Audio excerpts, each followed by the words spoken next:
Así que prepárense. Eh, Usualmente cuando me toca estar aquí arriba, eh, tal vez no lo vean, pero me pongo bien nervioso. Así que discúlpeme si las palabras no me salen bien un poco. Eh, Creo que dije esta vez, esto la vez pasada que estuve aquí, y es que tanto tiempo aquí en los Estados Unidos de que se me está olvidando el español. Qué vergüenza, ¿verdad? No, no, no, no. Y a veces batallo y ¿saben qué? A veces tengo que traducir del inglés al español. Y hasta ese extento he llegado. Pero esta mañana, hermanos, a mí se me pidió que hablar en inglés. ¿Ok? Es un sábado jóvenes, sábado joven, y esta predicación está más enfocada a los jóvenes. Voy a tratar de cambiar un poco entre inglés y español, eh, pero les aviso, ¿ok? Um, Now I'm going to start speaking in English. And for some reason, I tend to speak more fluent when I'm speaking in the second language. It is truly a pleasure for me to come here before all of you and come and express and share a little bit of my experience with prayer. Um, but before that, I'm just going to let you guys know, voy a estar tomando un poco de agua. Es que pues, tengo un defecto con mi garganta que el doctor me está viendo ahorita, así que necesito tomar un poquito de agua, así que con su permiso. Eh,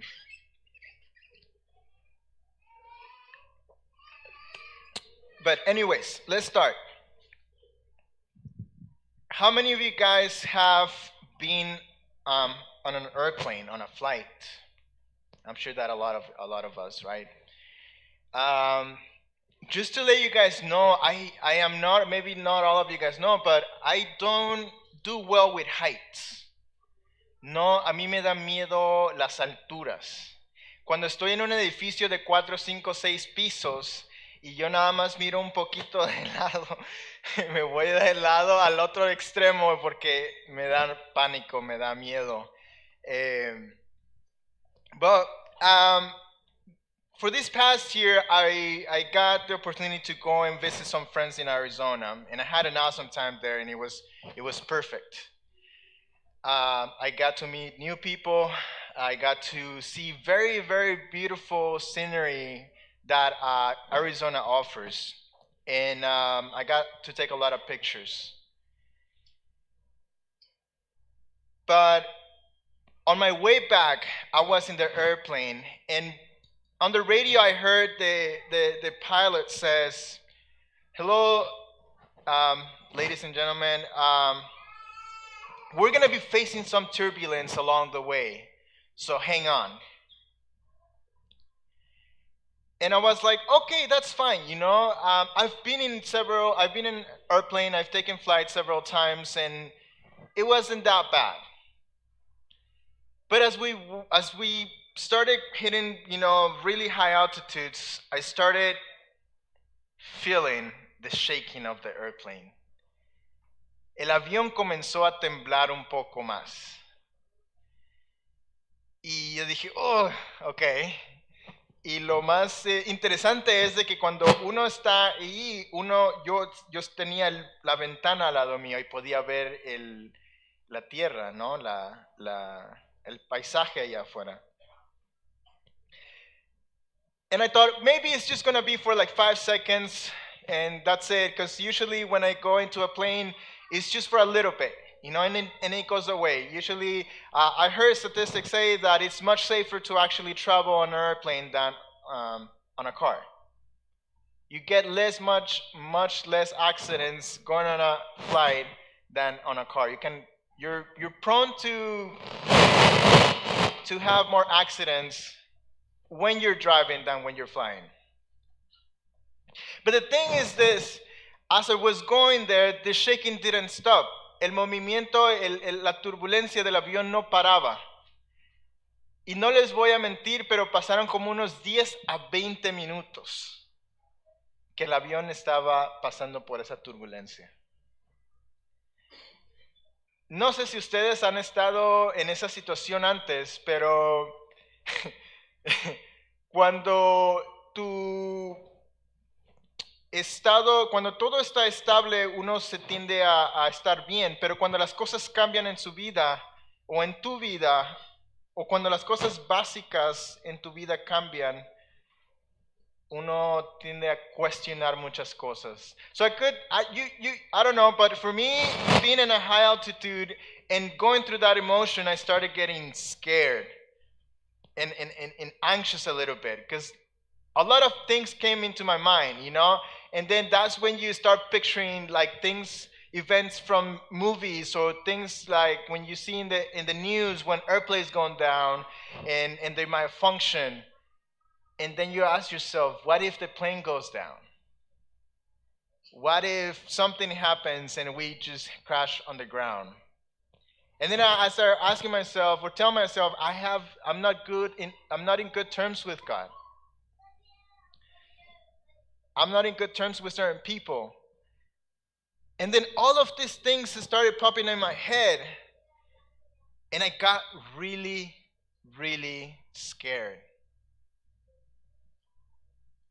So I'm gonna leave the story there for a bit, because I wanna tell you guys what happened later. But this week, as you guys can see, there's 10 días de oración. There's 10 days of prayer. And I'm really amazed by how my church has come together and pray about their things, and pray about their issues, and ask God what is happening in their lives. And it's really beautiful that they come here and do things like this, because this is basically what brings the church together, when we pray together. But I want to first emphasize certain events in the Bible that talks or that shows us about prayer. And many times we don't believe prayer as an important thing, but something I found out as I was going through this sermon yesterday, that is that prayer is the foundations of the little blocks that makes up your faith. I'm going to repeat that again. Prayer is the foundation or the little blocks that builds up your faith. I'm going to say it in Spanish. La oración es la fundación o los ladrillos que crean y hacen la base de tu fe. So, muchas veces nosotros hemos visto cómo se construye un edificio, una casa. Primero excavan, hacen la base, y de ahí comienzan a crear la estructura. Yo de la manera que lo quiero ver y explicar es de que la oración es esas fundaciones, esos ladrillos que hacen de un edificio un edificio. And I get really excited about when I see very strong examples in the Bible of faith and prayer and persistence. And I gotta tell you something before I go into this. And that is that this past year I learned to be more vulnerable. Este año aprendí a ser un poco más vulnerable. And usually in today's society, especially a man, it's not common to see people or men who are vulnerable, that talk about what they feel. But today I want to do that. Today I want to express what I felt as I was going in that flight, and tell you guys the things that really impact me the most. And I got to tell you that one of those things, or one of the things that I sometimes struggle with, is prayer. And sometimes I don't believe in prayer. But you might be asking yourself, it's like, John, what do you mean? Like, why you help with worship, and you are the Sabbath school director, and you do all those things? How come you don't believe in prayer? But see, that's a misconception. Because just like Peter, just like Jonah, we're human beings, and we fail.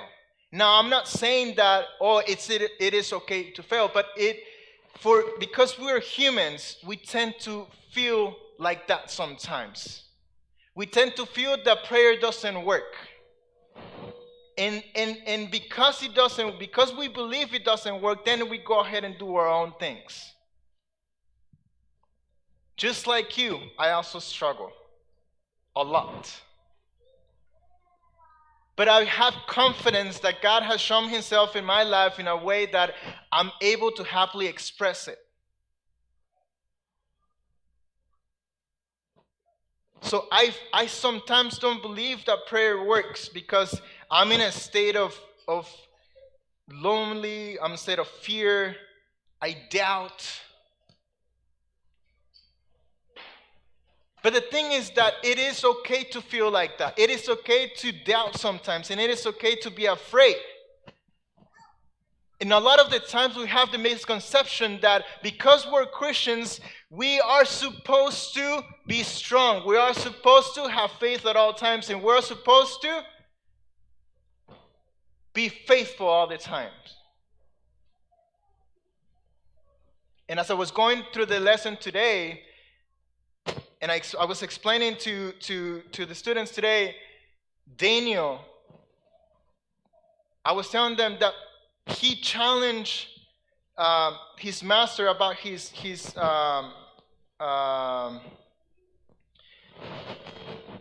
diet. And he challenged them, and he told them, you know what? I don't want to eat what you guys are eating. Just give me vegetables and water, and I'm gonna try for 10 days.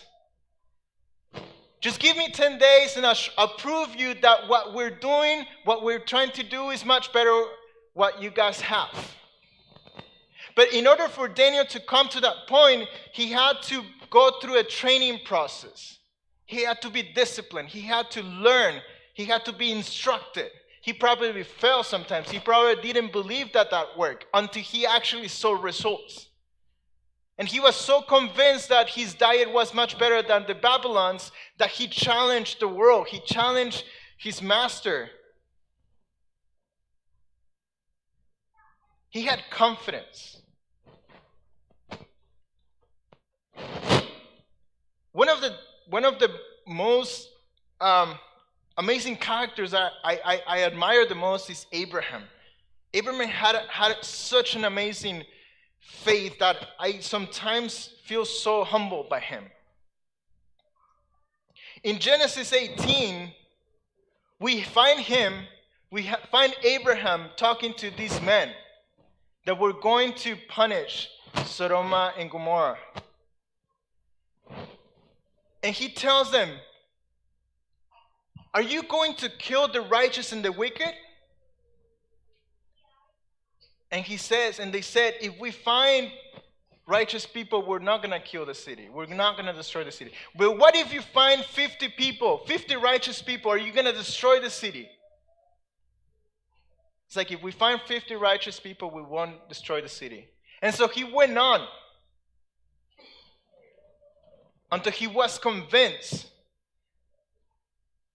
that they were not going to destroy the city even if they found one. Moses, he led a huge nation out of Egypt. He faced Pharaoh in his own tent, in his own courts. And one of the most humbling prayer events that I see in the Bible is Hannah. When he goes to the temple before Eli, and she's crying. She's just bitterly crying because she could not bear a son. And this is one of the most amazing prayers that I've always go to in trying to understand, because she promised God. She humbled herself first and she said, if you give me a son, I will give it to you. I don't know about you. I don't know if you've ever done that prayer, but that prayer is what makes us Christians. That's what Christianity should be all about. And Hannah is one of the greatest examples of what prayer should be like. And we have a lot of other characters in the Bible that we can relate to, and we can go and learn from them. And I really don't want to come here today and tell you a lot of technical knowledge, because we know that. We know the knowledge. We know the technicalities. We know what the Bible says. We can how Nehemiah, despite that they wanted to confuse him and destroy and stop the construction of the city of the walls of Jerusalem, he hung on. But one important aspect of Nehemiah is that he humbled himself before he even went on to his master. He humbled himself and he recognized the sin of his ancestors and his own sin. I don't know how many of us do that. I don't know if we take the examples from the Bible and apply it into our own lives, but this is what Nehemiah did. And this is so marvelous and wonderful, because we see how he humbled himself. We see how much Nehemiah, he turned to God, he hung on to God, he fought with God, and God blessed him.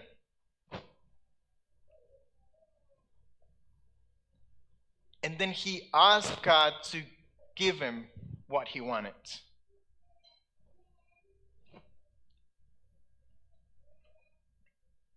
And probably my sermon is going to be very small, very short. But like I said, I'm not here to describe you and to tell you a lot of technicalities, because that's usually not my purpose. What I want to accomplish in this sermon is that you understand what your prayer should be like. What is your desire?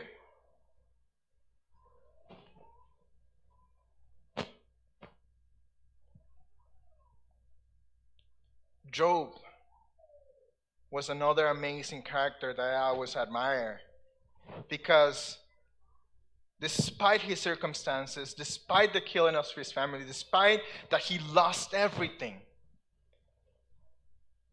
he hung on to God. He whined to God. He told God why was that happening to him, but he turned to him.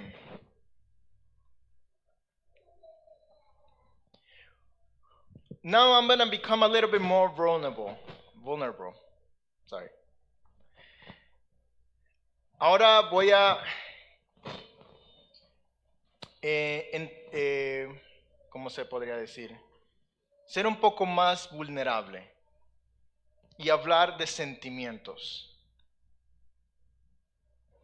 Y esto es algo que usualmente no lo hablamos dentro de la iglesia, y es algo que no sabemos muchas veces cómo podemos resolver estos problemas, especialmente la gente. Pero yo tuve que ir a un consejero el año pasado por varios meses. Y una de las cosas que se me dijo fue de que yo tenía depresión. Ahora, eso es algo que no muchas veces lo hablamos aquí, al menos en público. Pero yo quiero que entiendan de que el poder entender y reconocer cuáles son tus debilidades no te hace una persona menor, te hace una persona segura. I want you guys to understand that accepting your weaknesses doesn't make you less of a person. It makes you stronger. It makes you more confident. And that is the misconception that we have today in today's society, that, oh no, you cannot talk about your weaknesses because you know what people are going to say about you. But that's not what Jesus did. Yo tuve depresión. Y hubieron dos factores en mi vida que realmente afectaron y fueron los primordiales factores que hicieron que mi depresión subiera. Pero antes de decirles eso, quiero que entiendan algo más de mí.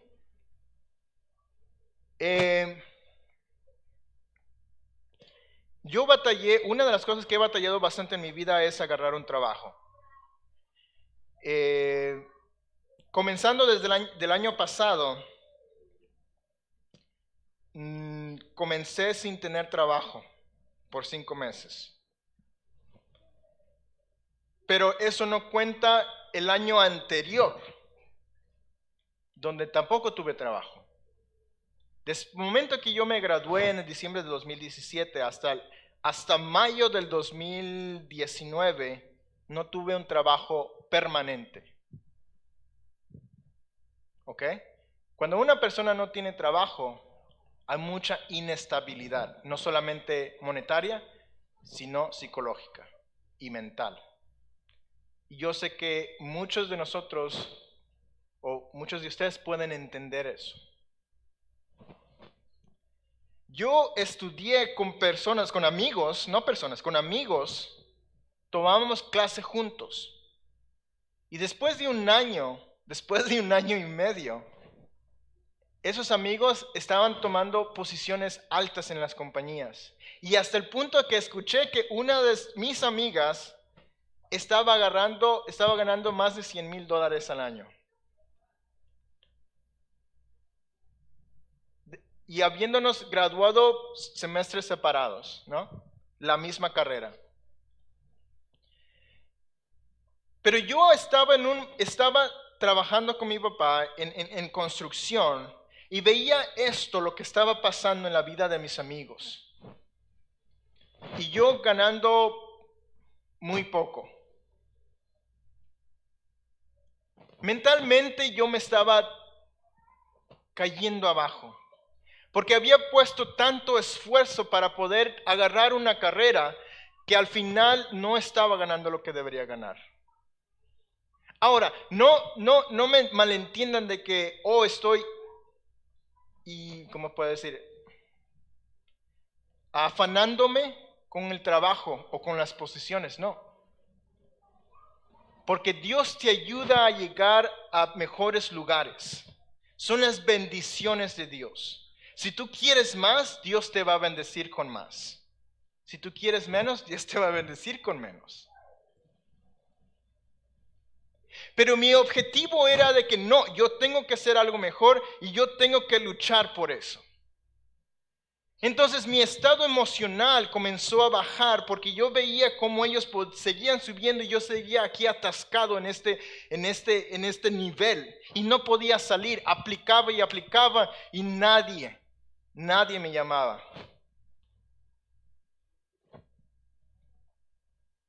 Ese fue uno de mis factores más grandes y graves en mi vida. El de tener la incapacidad de poder agarrar un buen trabajo.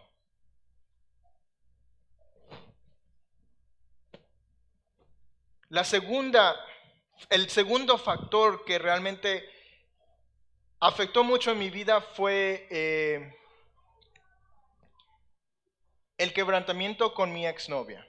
Ahora, ustedes se pueden decir, es solamente una relación, no funcionó. I mean, you can move on. Right? Y muchas veces ustedes me pueden ver aquí enfrente hablar con muy seguro y decir cosas, a veces interesantes, a veces no interesantes. Pero una de las cosas que yo he tenido que aprender en mí mismo es de poder aceptar el hecho de que no soy una persona fuerte sentimentalmente.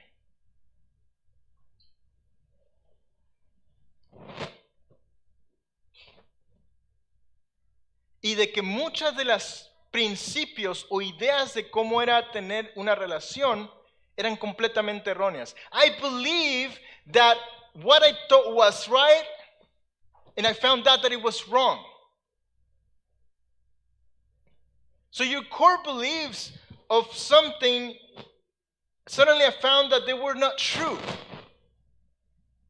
And then you ask yourself, what are you then? I was in a state of, I didn't have an identity. So if you add everything, I didn't have a job, I was brokenhearted, I had little money, I had just gotten a car, had to make car payments, and I was not where I wanted to be. And I don't know you, no sé de ustedes, realmente no sé qué es lo que ustedes están pasando en este momento o lo que han pasado en su vida anterior. Pero una de las cosas que sí yo me dije a mí mismo, yo he hecho todo, hasta ese momento, he hecho todo a mi manera. He querido hacer las cosas a mi manera y las he hecho. Y el resultado fue fatal. So then I told myself, the only thing that I'm left to do is trust in God. I'm going to repeat that again. All I had left to do was to trust in God.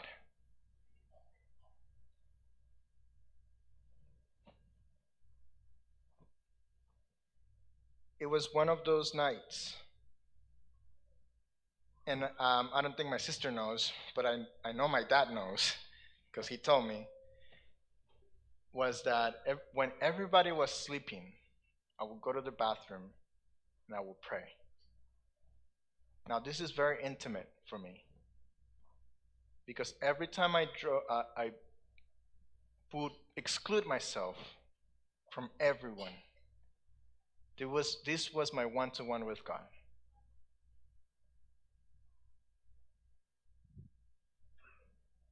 And I would get on my knees, and I would put my forehead on the ground, and I would bang the floor with my fists of anger and bitterness and madness. And I was angry at God because He had placed me, because I was not where I wanted to be after so much hard work and after doing so many things, being active in church and everything. I was not where I wanted to be. And I pleaded to God, and I told Him how I felt, and I told Him this is not fair. I did not ask for this.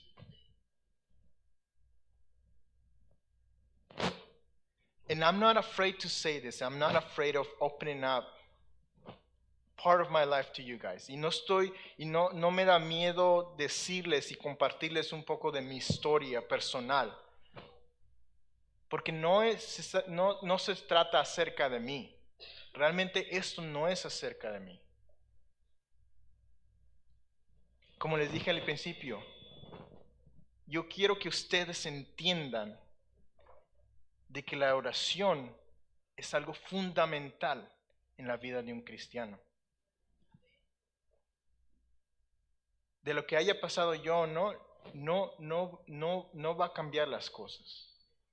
Lo que sí va a cambiar es cómo ustedes tomen este mensaje. So it was one of those nights where I cried and I was like, you know what, this is it. I am going to stop it here. I'm done. God, you did not put me through this so that I can be in this place. So I don't know what you're going to do, but you're going to have to do something. You're going to have to bless me, because that's what you have promised. You have promised that all of those who seek you and seek your name and pray to you, you will bless them. And I don't know, I can't do anything else on my side. So you're going to have to take over after this.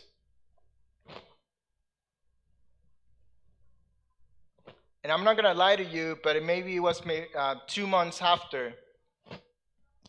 that I applied to a job that I didn't think I was going to get it. I go into the lobby of this job for the job interview, and I see an American flag and a California flag. And usually there's a lot of companies that hire engineers, but they require you to have a security clearance, which means that you have to either be a permanent resident or a U.S. citizen.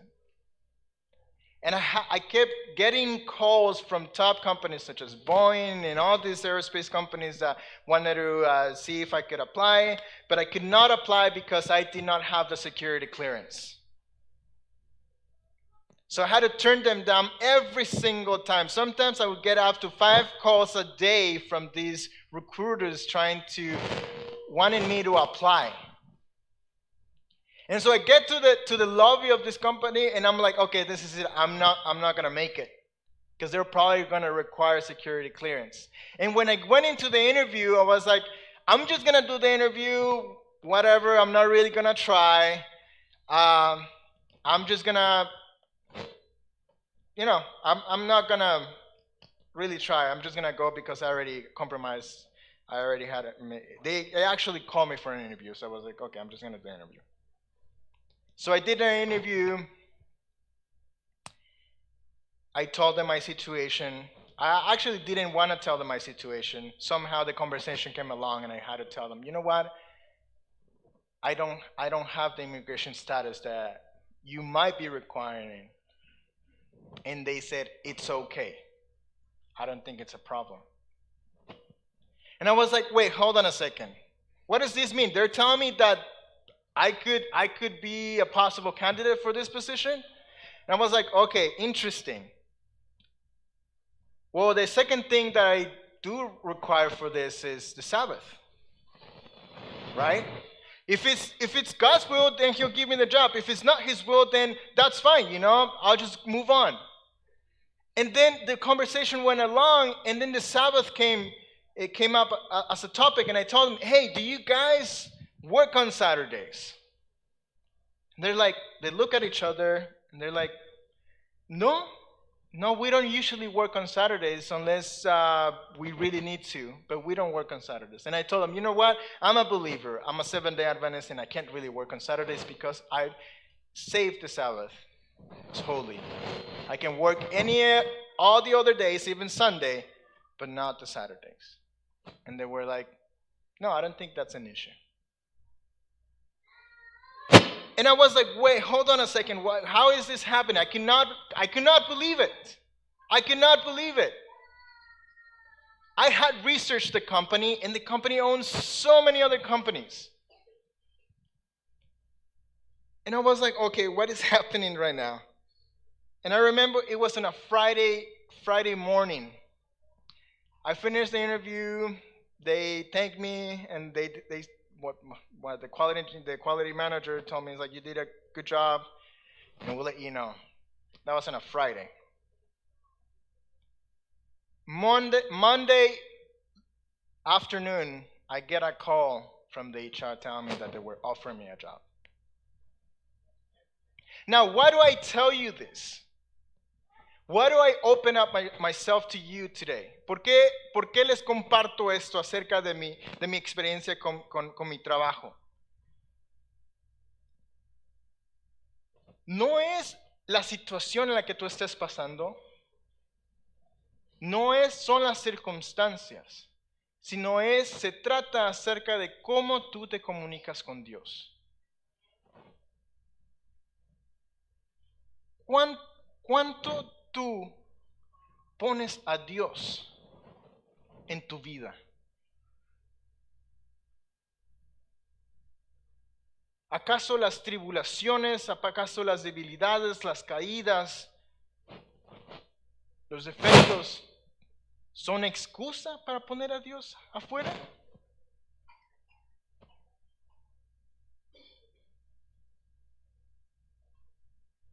And I know we have these amazing posters about prayer and about what people want.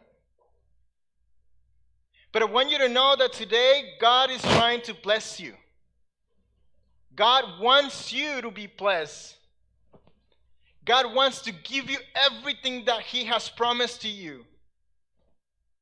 But sometimes we find ourselves in situations where we try to run this direction and then we get stuck on a hole, and then we try to go the other direction and then there's some thorns, and then we get stung, and then we try to go over the rock, and then we try to go over the mountain, and we try to go here and we try to go over there trying to find answers for our own life. But we forget that God is there for us, that we don't really need to go anywhere. All we need to do is connect with Him. That's what God is trying to tell us today. And I tell you my story because God has blessed me so much.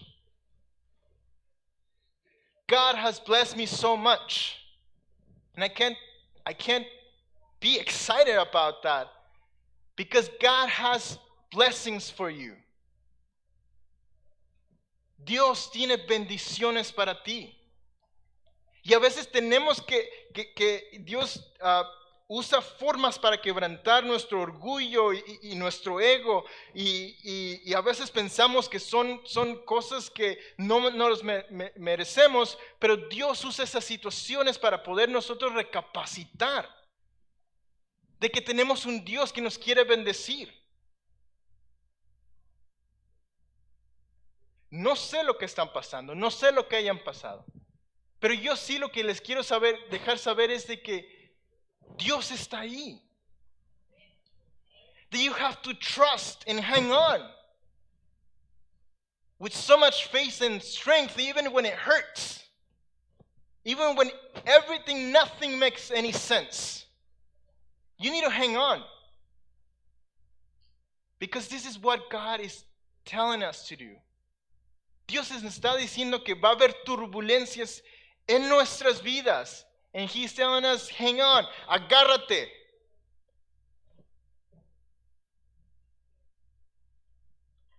That is the beauty.